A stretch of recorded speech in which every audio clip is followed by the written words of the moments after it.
Good afternoon, everybody. What a delight to be in retreat with you, to practice together. What a delight to be in the midst of a spring.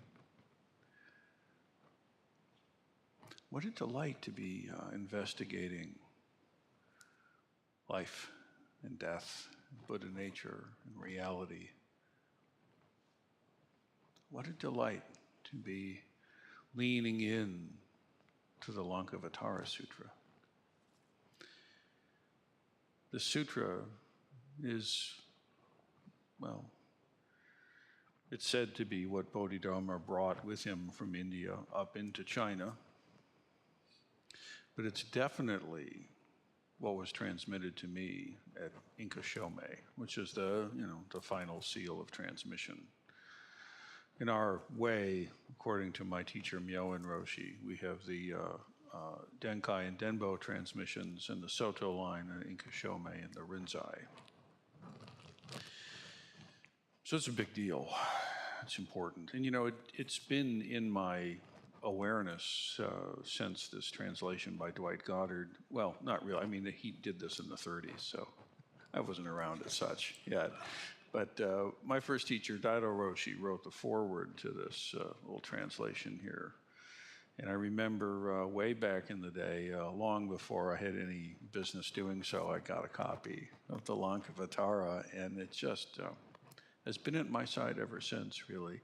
And I've had kind of a fleeting relationship with it, frankly. I can remember hearing Roshi speak about the imperative of it and how it was left largely unaddressed because of its inscrutability, frankly. And yet, of course, that's me being me. I want that book then,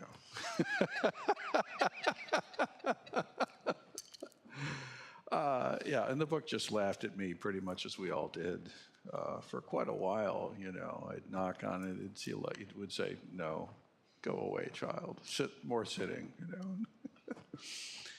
But very gradually, the sutra, she began to welcome me into her presence more and more.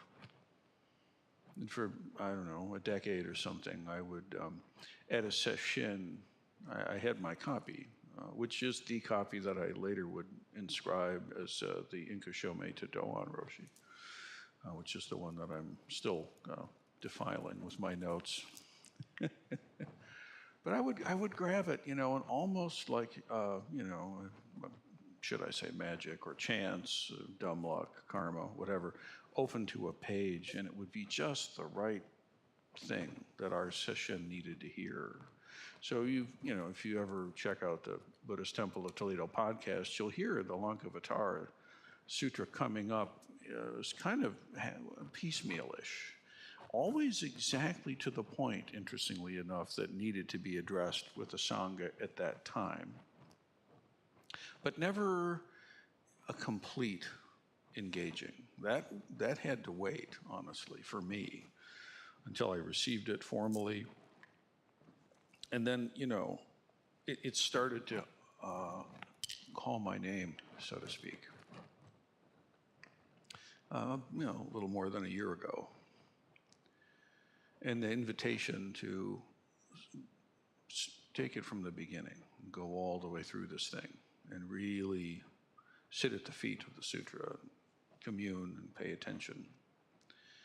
And we've come now to chapter 12. There's only another one after this. And it's been quite a journey, actually, getting more deeply inside what the sutra has to say. I think some teachings in the Dharma, all of them really, they become accessible once we're ready for them. And so I'd like to encourage you as well. There might be some components of Dharma that are calling your name here and there, that you feel some affinity with, and yet there's something about it that isn't completely clear just yet. No kidding, join the club. I encourage patience and steadfastness, The unshakable vow wins, All things, all deficiencies yield to sincere and correct practice. And, some of these companions, it takes a while to get to know them. I do hope, really, that my efforts will make this sutra more accessible to more folks a little more readily. If I end up doing something like that, it will have been worth more than what I've given it. So, chapter 12, Tathagatahood, which is noble wisdom. Okay. So, having concluded the looking at the stages of bodhisattvahood, we now move into Tathagata.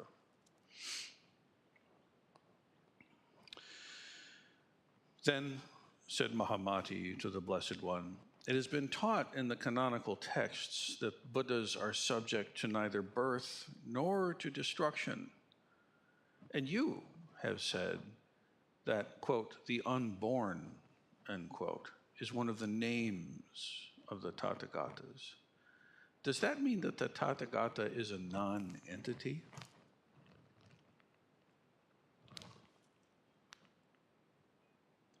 It has been taught in the scriptures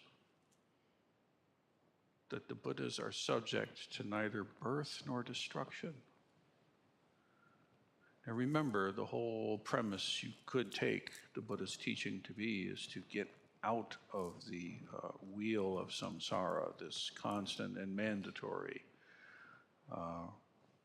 re-spawning oneself in this prison of delight and torture. But it is taught that Buddhas are subject to neither birth nor destruction. And you, speaking to Buddha, have said that the unborn is one of the names of the Tathagata. Tathagata means suchness, right? Tathagata Garbha is the womb of suchness. Tathagata is thusness or suchness itself. It's one of the many names for the Buddha. Does that mean, Mahamati asks, that the Tathagata, you, the Buddha, is a non-entity? The Blessed One replied, the Tathagata is not a non-entity. And I'm going to stick to the pronouns that are in the book now, because here it's actually appropriate, because the Buddha is actually addressing about himself, in this case, masculine identified. Elsewhere, I've been making them regularly, plural. But in this case, he's talking about himself. So the Tathagata himself is not a non-entity, nor is he to be conceived as other things are, as being born nor disappearing, nor is he subject to causation, nor is he without significance. Yet I refer to him as the unborn. Smacks a little bit of the royal we. We desire further whiskey. We shall take our leave now, you know. But, you know, it's interesting because when the Buddha's teaching, besides the language and the translation and cultures and centuries and all that stuff, it's a very tricky thing to use language to describe oneself, right? I mean, you've got the normal, mundane, everyday, hi, I'm happy to see you, how are you doing, I'm glad you're here, kind of language, which is riddled with I and thou and discerning and judgment, right? And the Buddha was like that too. We still function in the regular world. But when the language starts to shift like this, I suggest you consider it as a conscious behavior rather than as a misprint. There's some reasoning to this. There's some logic to it. The Tathagata is not a non-entity. Double negatives are no fun, but he's refuting the suggestion that Mahamati, well, are you just like not a thing? No, I'm not a thing. Yeah. Later Zen masters might tweak the nose, give a shout, make a smack, recite a poem, offer a memory of an earlier day, all kinds of responses. Buddha just said, no, silly goose, it's not the case. Neither, he continues, is the Tathagata, am I, to be conceived of as other things are. Neither born nor disappearing. It's not that the Tathagata is not an entity. There's an entity there. Oh, the entity. But not to be thought of the way other things are, things that have causes and conditions which give rise, and these causes and conditions play out, and then it fades away. Not like this. Not like this. Neither is the Tathagata subject to causation. That's a tricky one. That means not subject to karma, not subject to causes and conditions. Now, of course, everything that's manifest in the world of yin and yang has causes and conditions. I mean, what goes up must come down. Success and failure constantly trade places and laugh at you. Health and wellness come and go. You get to a certain stage of life and you feel like this is it. I've got it locked in. Whoops. A trait that continues all the way, by the way, just so you know. Wherever you are, if you think you finally landed, just give it a few beads, So, not subject to causation. Does this mean the Buddha can just go around willy-nilly doing whatever the Buddha wants and there's no repercussions? Well, I don't think that's what's being pointed to. What is it that's not subject to cause and effect? What is it that's beyond yin and yang? Neither, the Buddha continues, is the Tathagata without significance. This is important. There's a lot of Western philosophical speculations, deconstructionism, postmodernism, that just sort of deconstructs everything. Nothing has any meaning at all other than that which you kind of arbitrarily give it. So do as you will, and you're all going to die anyway. That's close, except things do matter. A broken heart is significant. Grief is real, as is joy. Like, you actually matter a lot. You are the great matter. There can be some times wherein A person needs to have a healthier, more wholesome sense of self-worth, of self-esteem, in the positive, most positive and wholesome sense of it. In fact, let's go there. A good, strong ego is necessary to see through the ego. So you're all fine. You'll have what you need. But sometimes someone that really doesn't really trust themselves, or really, if someone really feels completely insignificant, this is not acceptable. The way to awakening isn't just further self-abasement. It's not crushing yourself even finer and disappearing even more. No, no, dear one, no. Noble truth, noble wisdom. Kuan Yin, she manifests as royal ease. Okay? Why these words of nobility and royalty, dignity, worth? In our Sangha covenant, this is emphasized. And here too in the Lankavatara. No, Mahamati, no. The Tathagata is not without significance. By the way, this is all about you. Yet, I refer to him as the unborn.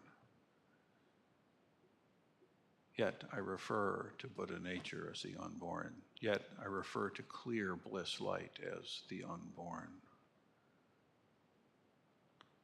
There is, the Buddha continues, yet another name for the Tathagata, the mind appearing one, Manomayakaya. The mind appearing one. Which is it? Is the Tathagata the unborn, or is the Tathagata the mind appearing one? Which one is the true name?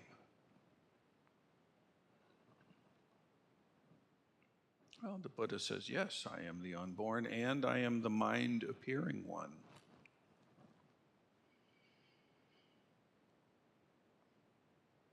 Manomayakaya. This essence body, the sutra goes on, assumes at will in the transformations incident to the work of emancipation, meaning the Buddha can arise in any form that's suitable to help in the work of alleviating suffering for all beings. This is the mind appearing one. Is that just some clunky language we should reject, or is there something in there? Mind only. You know, for a long time, I don't want to get too much into neurophysics here, or neurobiology, but the running assumption has been that consciousness is something that happens once the brain gets complicated enough, and somehow consciousness kind of comes online. That it's a function of cognition. Obviously enough, it seems credible, and yet I'm not so sure. Form is exactly emptiness. Emptiness is exactly form. Form is no different from emptiness. Emptiness is absolutely no different from form. Right? The individual expression and the nature which it is expressing. But the Heart Sutra goes on to say, amongst other things, consciousness, so too, is like this. This means consciousness is exactly emptiness, and emptiness is exactly consciousness. Which also is the same statement as saying form is exactly consciousness. Consciousness is exactly form. Sensation is exactly emptiness. Emptiness is exactly sensation.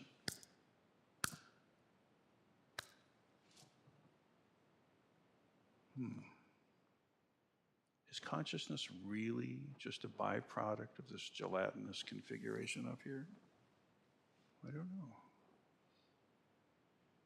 I know the sutra comes over and over to saying mind only. There is only mind. Realize mind.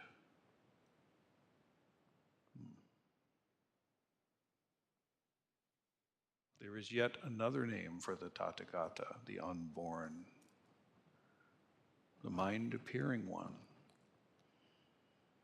which the Tathagata's essence body assumes at will, not because of karmic mandate, because of vow. The Buddha has trained for many, many lifetimes as a bodhisattva, one who has dedicated themselves to complete Anuttara Samyak Sambodhi for the sake of all beings. Complete awakening for the sake of all beings. That vow is in place.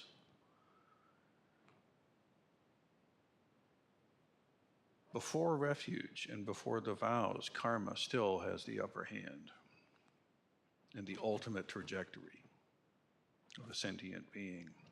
And yet the tradition tells us that once that vow takes place, once the single Bodhi mind moment arises, the mind of awakening, bodhicitta, then there's a different trajectory. Something else is going to be, if it's not already, the dominant hand on the wheel. It's no longer karma, now it's vow. This is why I'm so keen to give precepts to those who are ready. Because taking refuge and taking that vow is no small thing. It's probably the most important thing you can do on the path. Some version of it, if not the formal one, is necessary. There are those sincere, deep practitioners that have grounding in other traditions. This is quite workable. But there's got to be this shift. And when that shift occurs, rather than a sentient being who's helplessly flung back again over and over, dragged kicking and screaming from one incarnation to the next, one rebirth to the next, here you are again, ruminating over that same 20-year-old trauma again. Really? Yeah, really. We're doing it. Okay, it's reborn. Okay, you give it life fresh and new today. Congratulations.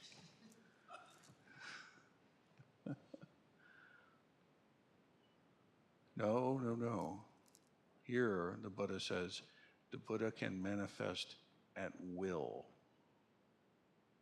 volitionally, makes the decision to manifest for the sake of fulfilling the vow and for all beings. It's a very different thing. Okay? A suffering sentient being and a Buddha walk into a bar.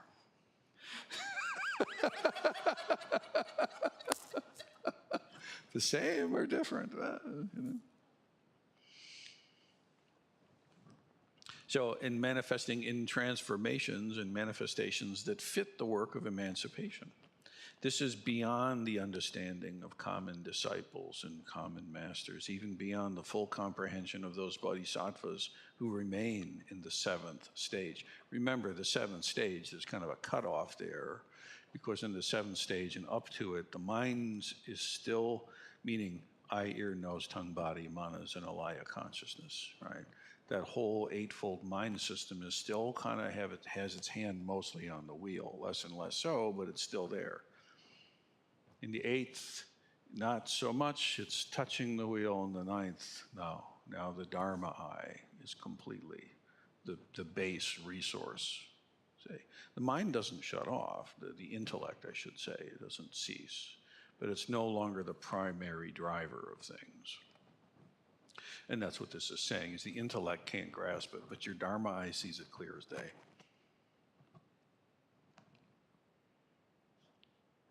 Yes, Mahamati, the unborn is synonymous with the Tathagata. This unborn is beyond birth and death. The absolute true nature of reality is unproduced, is unborn. Therefore, it is unceasing. It is not like conditioned things that have causes and conditions that give rise to them. Conditioned things have no intrinsic existence, no independent origination. Rather, it is an interdependent origination. Because this, that. Because this and that, thus. Because this, that, thus, oi. That's pretty much the formula.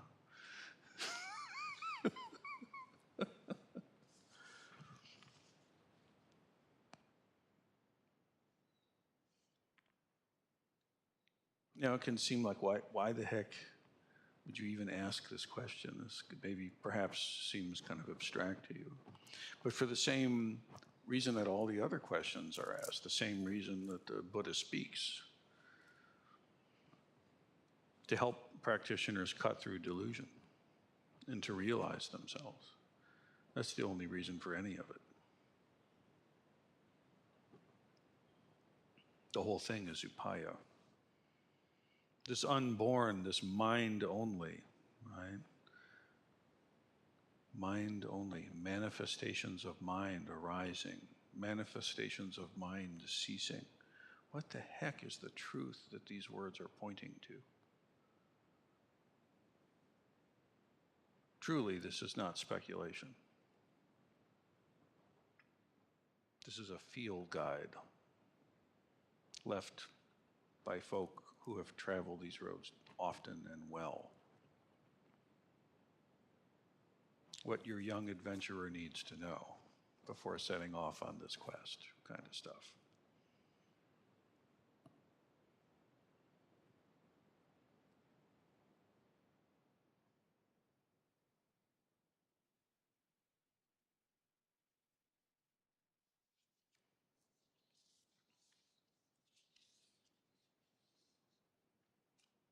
In the Bodhidharma fascicle that has been brought to our attention for this Ango, the Bodhidharma sermon, the fourth point, practicing the Dharma. The Dharma is the truth that all natures are pure. By this truth, all appearances are empty. Defilement and attachment, subject and object do not exist. The Dharma is the truth that all natures are pure. By this truth, all appearances are empty. Defilement, attachment, causation, subject and object don't truly exist.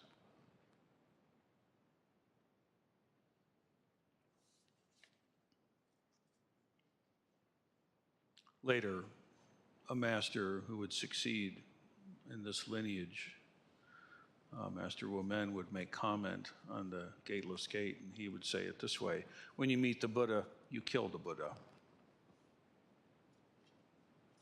That doesn't sound very nice. I thought we were like, aren't we like kind of nonviolent adjacent people or, something? What is this? Oh, but wait, I'm not done. When you meet Bodhidharma, you kill Bodhidharma. Isn't one of the most grievous missteps to actually cause harm to a living Buddha? Yeah, it is. Bet yourself it is. It's maybe the only peer offense to that is causing schism in the Sangha. This is quite a radical thing to say, just to point it out. If you do harm to a living Buddha, this is like, the worst of the worst of the worst, Because the Buddha, actually, his cousin tried to assassinate him, just for reference. He wanted the Sangha for himself. I'm not making this up. The Devadatta was the cat's name. He's like, oh, I want to be the Buddha. Why don't you chill? I got it. No, you don't. Yeah, I do. No, you don't. Yeah, I do. And he had a breakaway crew, and they tried to, it's like some cheap Star Wars movie or something. But, expensive, but cheap Star Wars movie.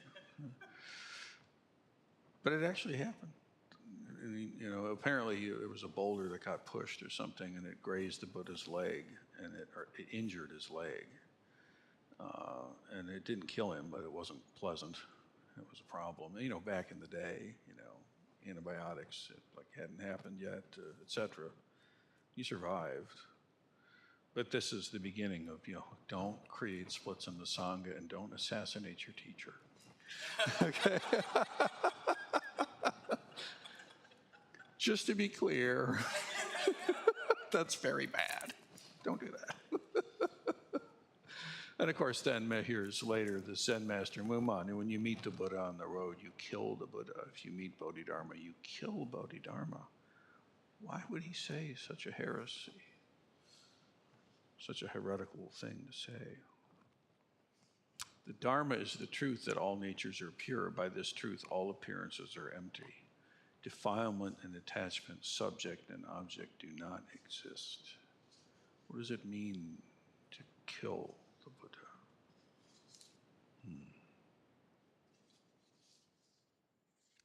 Then Mahamati said, if the Tathagatas are unborn, I can see the thinking cap here. If the Tathagatas are unborn, there doesn't seem to be anything to take hold of. No entity. Or is there something that bears another name than entity? And what would that something be?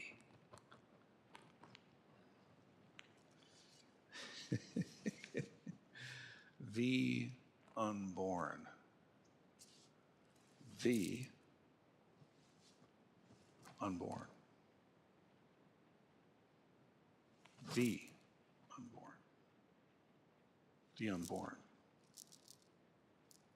Do you see?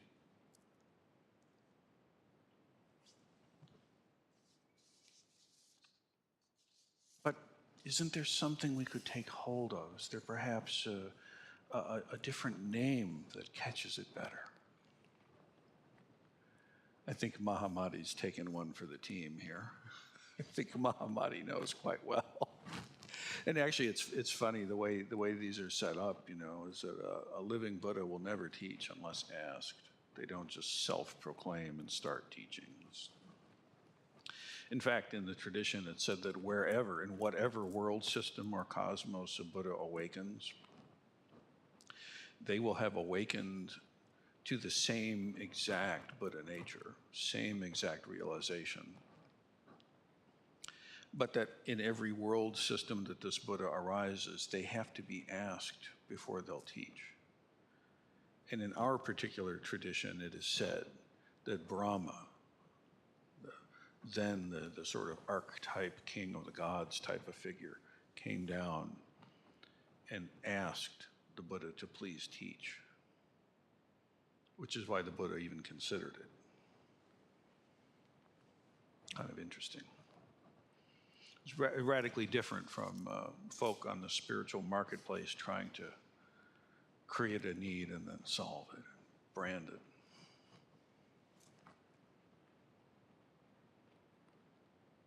But Mahamati here is asking questions, and you see this elsewhere, like in the Heart Sutra itself. The Buddha went into a very, very deep state, a very deep samadhi state, and manifested Avalokitesvara, and then caused Shariputra to ask Avalokitesvara. And then in response, Avalokitesvara was given the responses to say. And that's the text of the Heart Sutra. That's the prelude to the Heart Sutra that we don't chant every time. So this business of asking and responding and teaching, receiving, manifesting, it's all in there. So, what about this? Is there another name that would do it better, that would give us better, something to hold on to? The Blessed One replied, objects are frequently known by different names according to different aspects that they present. The god Indra, for example, is sometimes known as Chakra, sometimes as Pundaratara. These are different names and sometimes used interchangeably, and sometimes they're discriminated one from the next. But different objects are not to be imagined because of different names. nor are they without individuation. The same can be said of myself as I appear in this world of patience before ignorant people.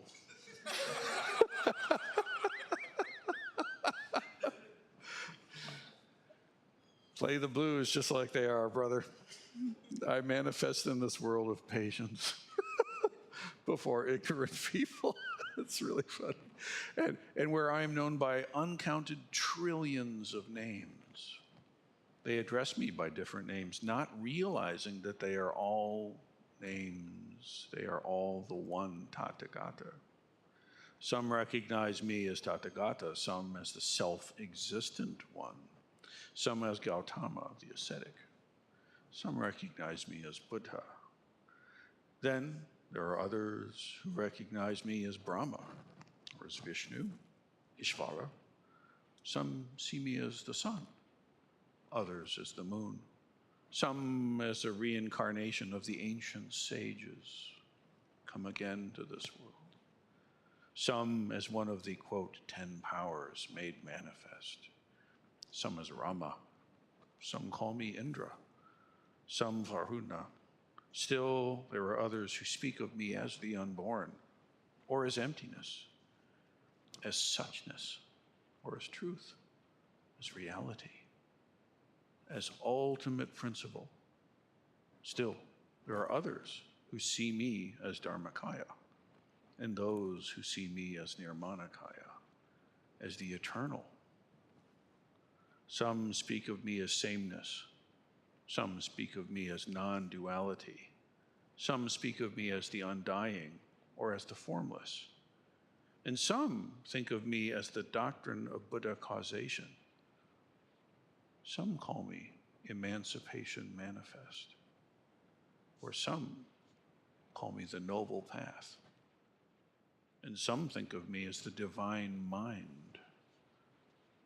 And some as noble wisdom. Thus, the Buddha goes on, in this world and in other worlds am I known by many and many other uncounted names. But they all see me as the moon is seen in water. So recently, Rinsen Roshii brought the Avatamsaka Sutra and one of the delicious lists of all the bodhisattvas that had gathered and all the names. Remember, the querent here, Mahamati, is saying, is there some label we can give this that will just give us a place to hold on to? I'm often given occasion to discuss this with the Jikaya initiates. We speak about Dharma names and like, what's up with that? Why would you take on what is that, a Japanese name? You're not Japanese. What's going on there? Is this colonialization? Is this cultural appropriation? Are you encroaching here in areas you shouldn't? What's going on with this? It's a fair question. Anybody who's studied history, understands things, might ask such a question. But the actual reality of it is nothing like that.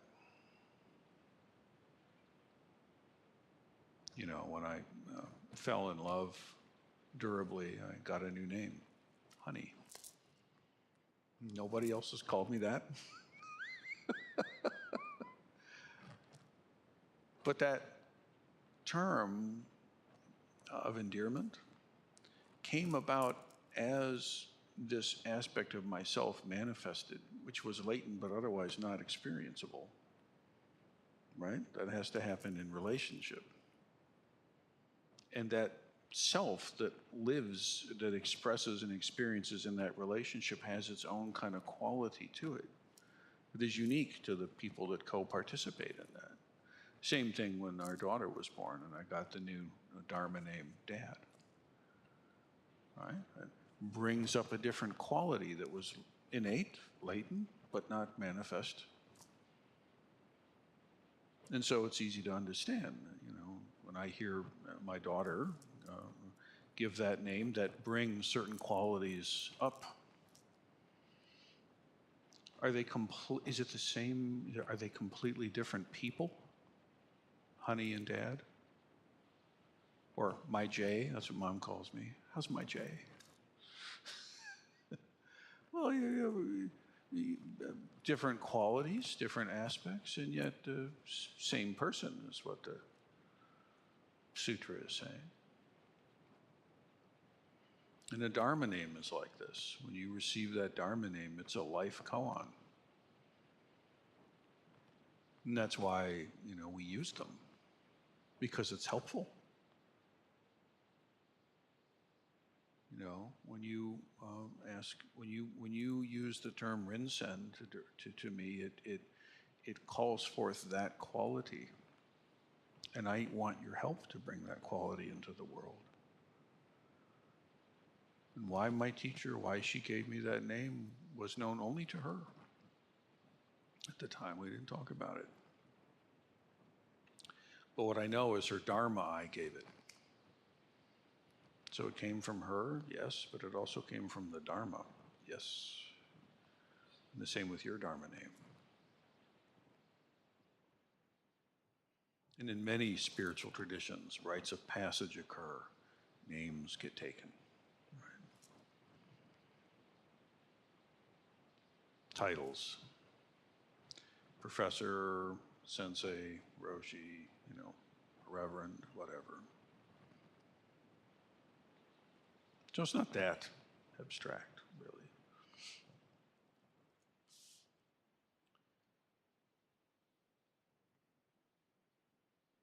Objects are frequently known by different names according to different aspects that they present. Where's the fixed self? These different names are sometimes used interchangeably, and they are sometimes used interchangeably, and sometimes they're discriminated. As I've said before, in this very sutra, the Buddha gives many different names for Buddha nature, for Tathagata, one of which is the unborn, which is the focus at this moment as the sutra winds to a close. There are others. He would use the names according to the obstructions of the hearer.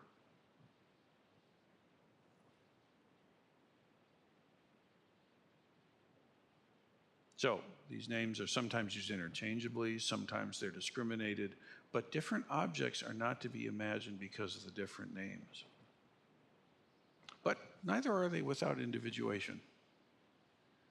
Really, my J is not exactly the same manifestation as honey, as dad, as professor.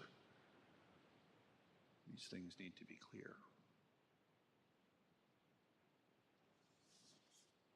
After all, the list, the Buddha says, thus, in this world and in other worlds,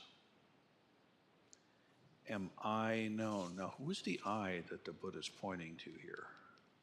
It's kind of important to see into that. Because if you take it to mean he's talking like as Siddhartha Gautama, the dude, it's very hard to understand why, how can that be? I, in this world and other worlds, am known by countless names. What's the I that's being pointed to here? Is it really just Siddhartha Gautama and that biography of that individual Homo sapien? I don't think so. Who's the true I here? Of which Siddhartha Gautama is definitely an expression of. It's that true I that the Buddha is referring to in all these names.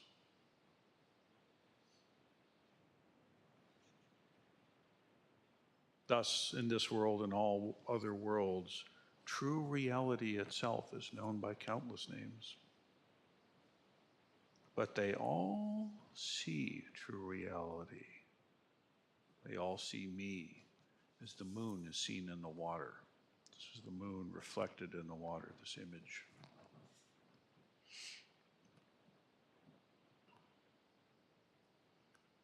Though they all honor, praise, and esteem me, they have right relationship, they have right devotion, their intentions are correct, they still do not fully understand the meaning and significance of the words they're using.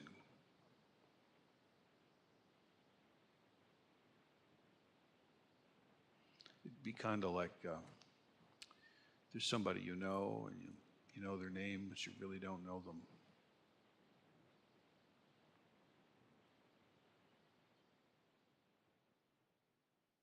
Maybe you know your own name, but you really don't know yourself.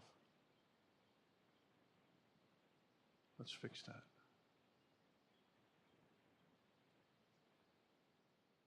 Though they all honor, praise, and esteem me, they do not fully understand the meaning and significance of the words they use. Not having their own self-realization of truth, and here's where it starts to land, okay? Not having their own self-realization of true reality, of Tathagata, of Buddha nature. Here, insert the list, clear light bliss mind. Not having their own self-realization of truth, they cling to the words of their canonical books. Or they cling to what has been told to them. Or they cling to what they've imagined, come up with on their own. No combination of these will result in a balanced and happy portfolio. If you cling even to the Lankavatara Sutra, mistake. If you cling to what you've heard from me or anyone else, mistake. If you cling to what you've concocted on your own, definitely mistake.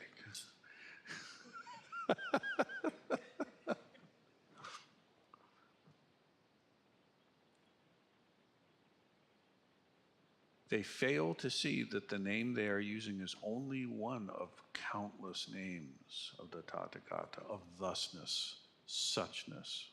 Right? In their studies, they follow the mere words of the text, vainly trying to gain the true meaning.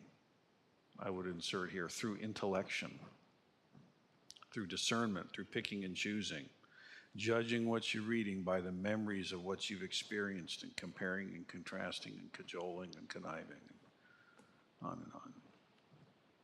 Many realms of human endeavor, that's a very good prescription, but not here. Why? Because the intellect is incapable of realizing true noble wisdom. Your Dharma eye has to see it. The intellect can't. It's not fair to keep trying to get it to do it. It's impossible. Intellect is beautiful and partial. In their studies, they follow the mere words of the text, vainly trying, in other words, it can't be done, trying to gain the true meaning, instead of having confidence in the one text where self-confirming truth is revealed. What is the one text?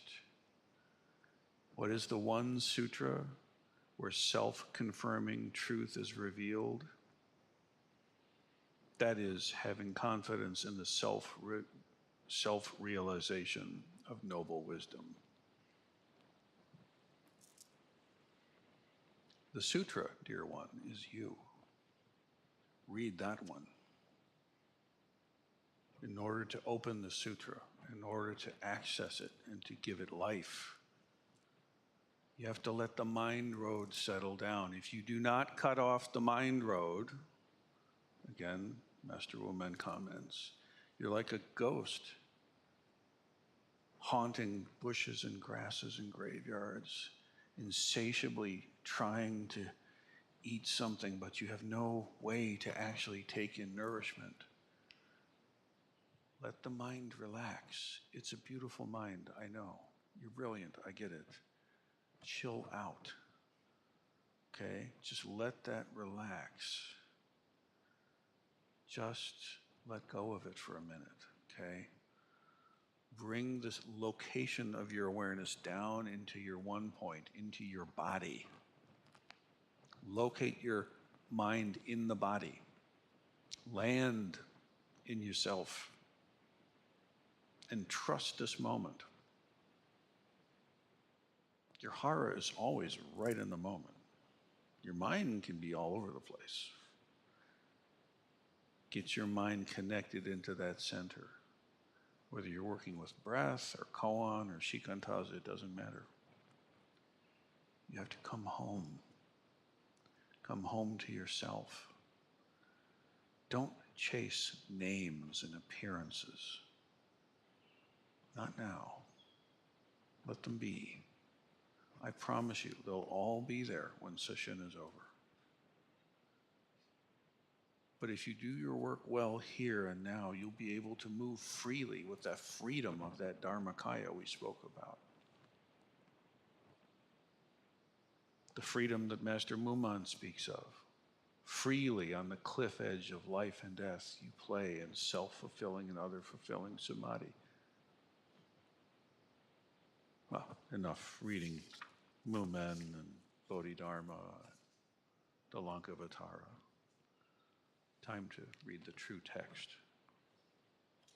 The true sutra is you.